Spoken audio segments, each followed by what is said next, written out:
The spring of 2018 marked my final semester of high school, and to be honest, I didn't take it very seriously.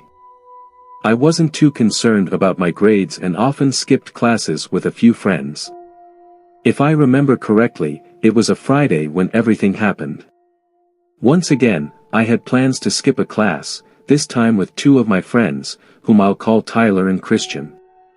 We decided to meet up behind the school and head to a nearby McDonald's. Since the school usually had administrators and security guards outside, we took a nature trail through the woods behind the school to avoid getting caught. It was a longer walk, but we figured it was safer than running into someone. As we started our walk, we hadn't even gone 5 minutes before we came across a kid I didn't recognize. Normally, I wouldn't think much of it, just assuming he was another student skipping class, but something felt off this time. The kid was wearing jeans and a white t-shirt, both of which were filthy, stained with green and brown, particularly at the knees. His hair was full of dirt and leaves, like he'd been rolling around on the ground. As we got closer, Christian realized the kid was a younger student and started talking to him. I quickly noticed how out of breath and anxious the kid seemed. He kept glancing at me and Tyler, almost as if he didn't trust us. Christian eventually asked what he was doing there and why his clothes were so dirty. The kid said he was skipping class, the whole day, in fact, but that didn't explain why he looked the way he did.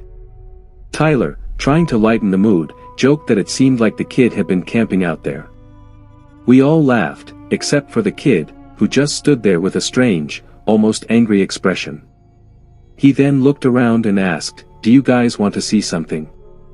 We hesitantly agreed, and that's when the kid lifted his shirt, revealing a handgun tucked into his waistband. Instinctively, all of us stepped back. I immediately felt like I was in real danger. It was the first time I'd ever seen a gun in person. Christian spoke up, asking, "What are you doing? Where did you get that?" The kid pointed down the trail behind him, explaining that he'd found it. Christian suggested he should just ditch the gun and get out of there, but what the kid said next took us by surprise. "I don't think you guys understand, I'm about to be in a lot of trouble." The way he said it was deeply unsettling. Without even speaking, the three of us exchanged a look, and then suddenly, we all turned and ran as fast as we could into the woods. We sprinted for about 5 minutes through the thick trees until we reached the school parking lot. What we saw there is something I'll never forget. Police cars were everywhere. We were out of breath, sweating, and terrified, with no idea what was going on. In the confusion, we each ended up just running home. Later on, we found out what had happened.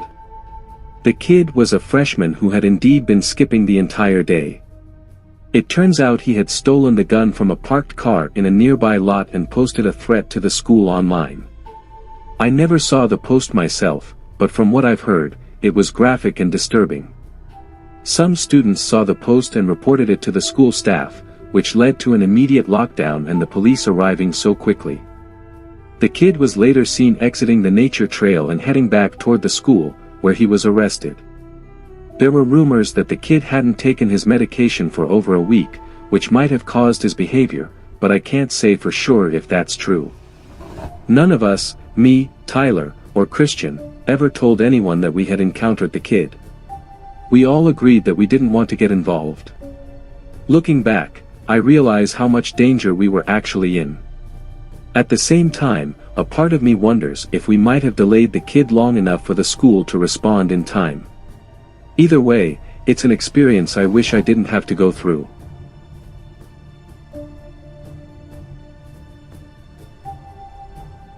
This happened back when I was in high school. A close friend and I were helping out with a school production. There was a lot of work to be done, so we volunteered to stay for a night shift, even though we didn't have to. The task had been assigned to an older janitor, and we figured he could use the extra help. By the time we started, the school day had long ended, and it was around 8 p.m. The janitor, my friend, and I were busy setting up in the school auditorium. At one point, my friend and I needed to use the bathroom, so we left the auditorium and headed down a quiet hallway. This hallway was separate from the main part of the school and rarely saw much use, even during the day. The only reason I ever went down there was to use a specific bathroom. In the hallway, there was also a utility closet where the school's security camera monitors and cleaning supplies were kept, but like the hallway itself, it was hardly ever used. Yes, the school had security cameras, but they were mostly for show and never actually monitored. The closet door was always kept locked. As we walked down the hall, we noticed the utility closet door was slightly ajar, not enough for us to see inside, but enough to catch our attention. I'm mentioning this because as we continued toward the bathroom, I noticed one of the school's security cameras had a red light blinking, which meant it was on. What was even more unsettling was that it seemed to be following us as we walked, its lens turning slightly in our direction. When we got to the bathroom, I told my friend, who hadn't noticed it at first, but agreed that it was creepy. We were both pretty freaked out, especially since, as far as we knew, it was just the two of us and the janitor in the building. On our way back, we decided to take a different route to avoid that hallway. Once we were back in the auditorium, we told the janitor about what had happened. I was hoping he'd have some sort of reasonable explanation, like maybe another janitor was working the night shift and was watching the cameras, but his face showed genuine concern instead. He suggested we go check it out, which was the last thing I wanted to hear. Still, we didn't feel right about letting him go alone, so the three of us headed toward the utility closet. When we arrived, the door that had been slightly open was now fully closed, and when we tried the handle, it was locked. The janitor knocked, but there was no answer. He had a key to the door, but after noticing for himself that the hallway cameras were actually active, he decided it would be safer to call the police. We returned to the auditorium to wait, and after about 10 minutes, 2 police officers arrived.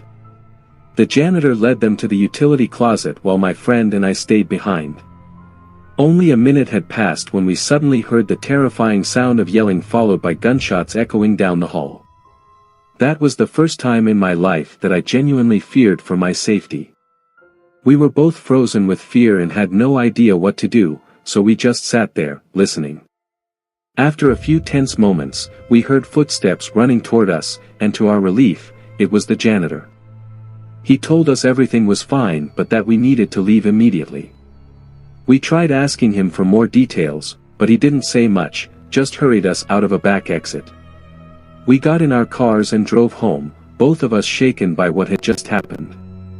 It wasn't until later that I learned what had really gone down. Apparently, a man in his late 40s had been living inside the utility closet. When the police arrived and unlocked the door, they found him sitting in the corner with a firearm. The situation escalated, and shots were fired, though no one was seriously injured. The man was eventually detained, and the police waited for an ambulance to arrive. From what I understood, the man somehow obtained a key to the closet and had been staying there, possibly for days or even weeks.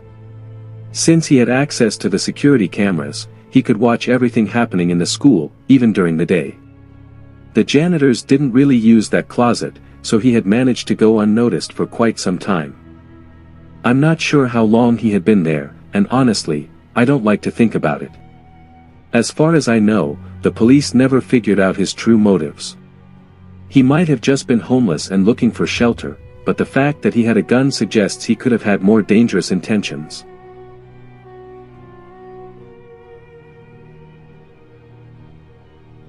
This happened a few years back when I was in high school. I don't remember exactly what grade I was in, but that's not really important. It was nearing the end of the semester, and a few friends and I had decided to ditch class and play basketball. Right near the school, there was a full basketball court on the edge of a forest. I'm still not sure if the school actually owned the court, but we spent a lot of time there. People could see us out there playing instead of being in class, but surprisingly, not many cared. I think I only got in trouble for it once. There were 4 of us that day, playing a game of 2-on-2. We had just started when a group of 4 or 5 college-age guys walked up to us. They came pretty close and seemed surprised, apologizing and saying they thought we were someone else. We told them it was no big deal, though it was a bit strange. I don't think my friends even noticed them until they spoke. After that, they walked straight into the forest, which was also odd, but they didn't seem threatening, so we just shrugged it off and kept playing. That's when everything took a sudden, dark turn. Just as our game ended, we all heard the most horrifying, blood-curdling scream coming from the forest. A couple of us, including me, ran just into the trees to see what was going on. What we saw was terrifying: two huge guys in ski masks attacking some of the college guys we had just talked to, using baseball bats.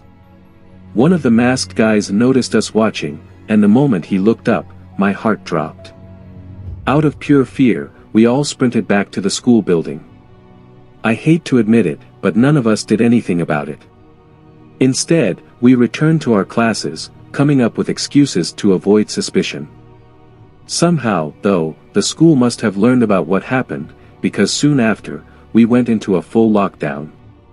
Luckily, nothing came of the lockdown itself, but over the next few days, rumors began to spread about the incident. Apparently, it had been a drug deal gone wrong. Some of the college guys were seriously injured and had to be hospitalized, which didn't surprise me at all, given what we saw. As for the attackers in the ski masks, they were never caught or identified. Even today, I still think about how easily it could have been us. We could have been mistaken for those college kids and been attacked ourselves. The image of that guy in the ski mask making direct eye contact with us is something I can't forget. For the rest of the semester, this incident was all anyone at school could talk about.